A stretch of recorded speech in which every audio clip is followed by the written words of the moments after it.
The pipe under the kitchen sink starts leaking into a plastic bowl. Not a disaster yet, but enough to change the room. One person starts saying, "We need to call someone." Another person has already started getting to work and is checking the damage. Someone else just stands there, annoyed, helpless, waiting for the situation to become someone else's problem. Then that other person arrives. They do not give a speech. They do not try to look calm. They kneel down, open the cabinet, touch the pipe, and ask one boring question. When did it start? This question gives them, and our video, a starting point. The real question is not what they know.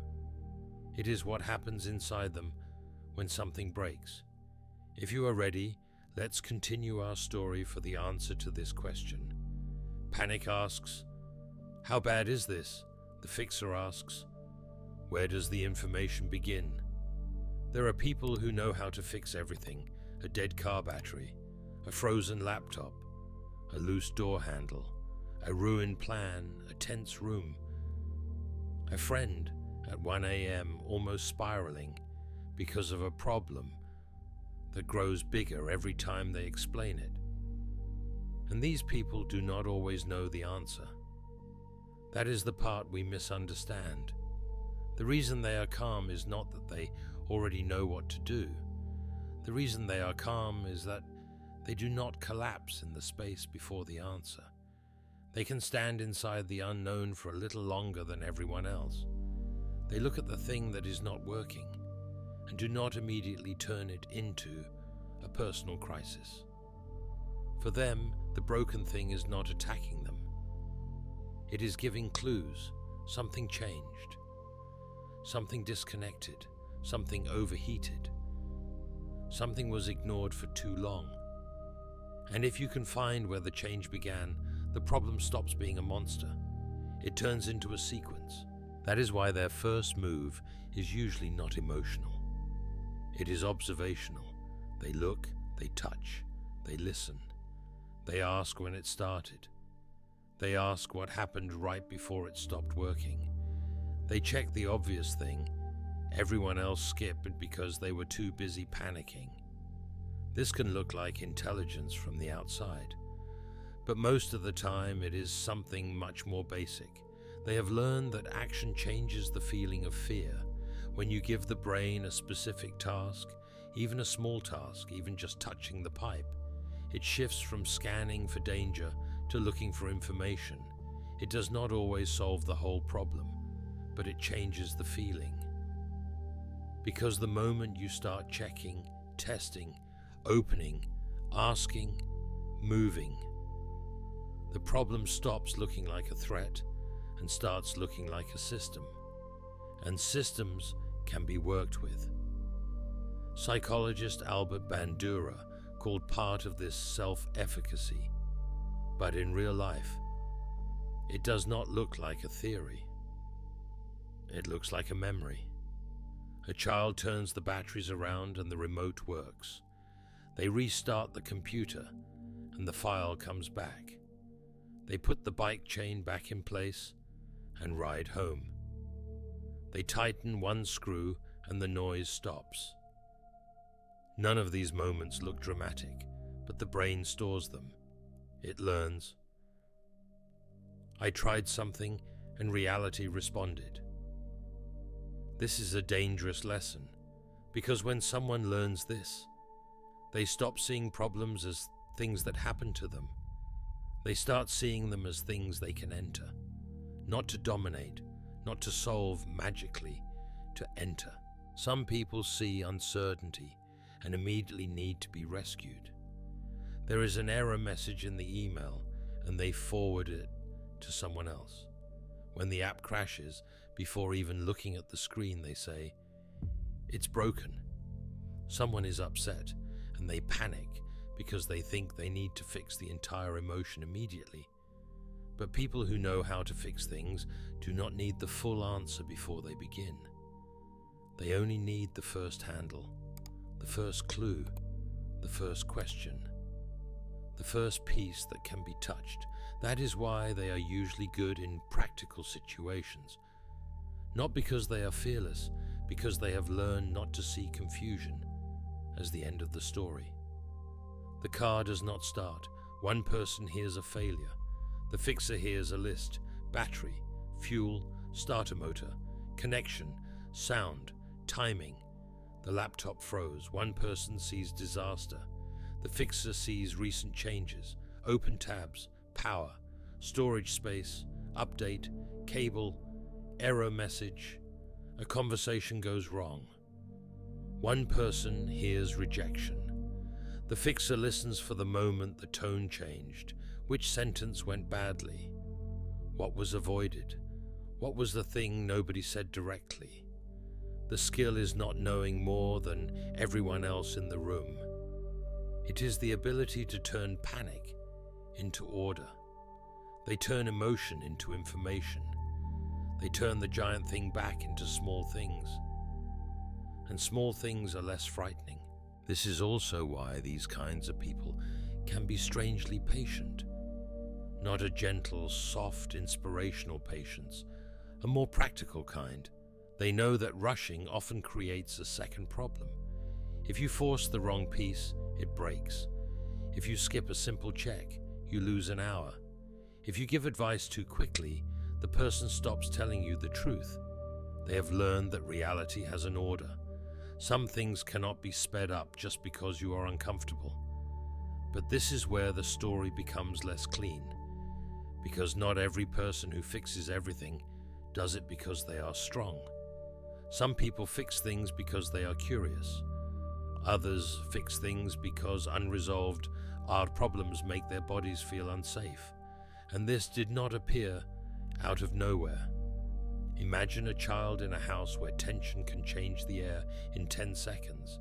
A parent comes home angry. A bill is missing. Someone is crying in the other room. Nobody explains what is happening, but the child can feel it. And so they start scanning. What does the room need?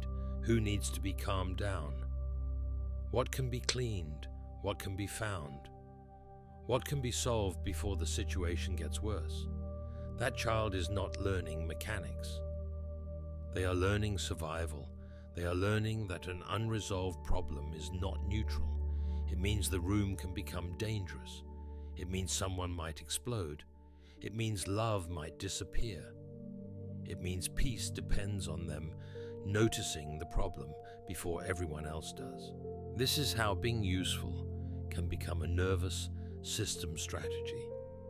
Not a personality trait, not kindness, a strategy.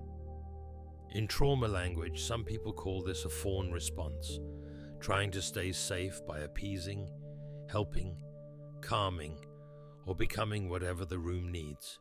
And even if you never use that term, you have seen the pattern, the person who cannot relax until everyone is okay, the person who hears a complaint and immediately offers a solution, the person who treats sadness like a broken machine, the person who feels guilty resting while something, somewhere, is still unresolved. From the outside, they look capable.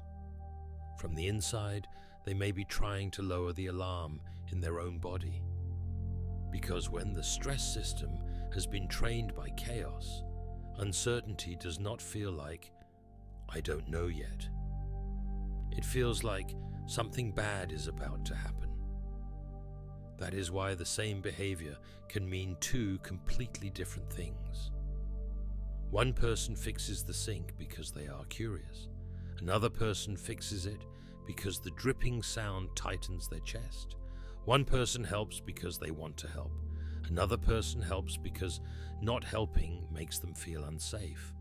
One person says, "Let me look." Another says it because standing still feels unbearable. This is the part people miss. Knowing how to fix everything can be a form of mastery, but it can also be a kind of self-protection. And the difference is not in what you do.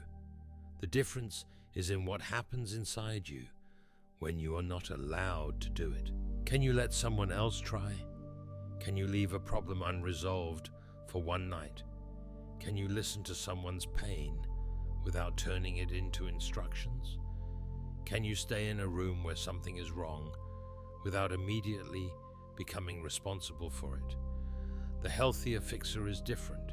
They do not desperately need every problem to disappear. They can sit beside the broken thing. They can say, "I don't know yet," without feeling humiliated by the word yet. They can ask questions without needing to become the hero. They do not need an environment that needs them. They simply know how to stay with reality long enough for it to reveal what changed. Mastery starts there. Control does something else. Control needs the problem to go away because the problem creates anxiety. Mastery can stay beside the problem because the problem creates information. And if you are not this kind of person, that does not mean you are weak. Maybe your past taught you a different relationship with trying. Maybe when you touched the problem, someone snapped at you. You were a child trying to fix the remote, and an adult said, "Give it to me, you'll break it."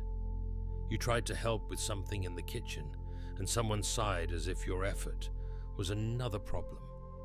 You asked a question, and the answer came with humiliation. So you learned a quiet rule. Do not touch what you do not yet understand. And years later, this looks like laziness. It looks like helplessness. It looks like, "I'm not good at this." I actually explained how this may not be laziness, but avoidance of something, in my video titled, "Why Lazy but Ambitious People Never Start." You can check that one out too. Returning to our topic, sometimes that sentence is not actually a fact. It is an old room. A room where trying made you visible, and being visible meant being judged. Now, when something breaks, your first instinct is not curiosity. It is protection. You step back before anyone can see that you do not know. You ask someone else before you risk being wrong. You freeze because freezing feels safer than trying and being exposed. That is why fixers are not simply smarter than everyone else. They have a different emotional history with the unknown. Some people learn that the unknown is a puzzle. Others learn that the unknown is the moment before someone gets angry, disappointed, or disappears. And these are not the same life. People who know how to fix everything are not living in a world with fewer problems. They are living in a body that does not see every unknown as a threat. Or they are living in a body that does see every unknown as a threat. And they have become very skilled at making that threat disappear. But sometimes the person who knows how to fix everything is not calm because they are above the chaos. Sometimes they are calm because chaos trained them first. Maybe then the question is not about whether you can fix the broken thing. Maybe the question is what the broken thing does to you. Does it awaken curiosity or does it awaken fear? Does it pull you closer? Or does it make you feel responsible for the whole room? Stay beside the broken thing without breaking yourself.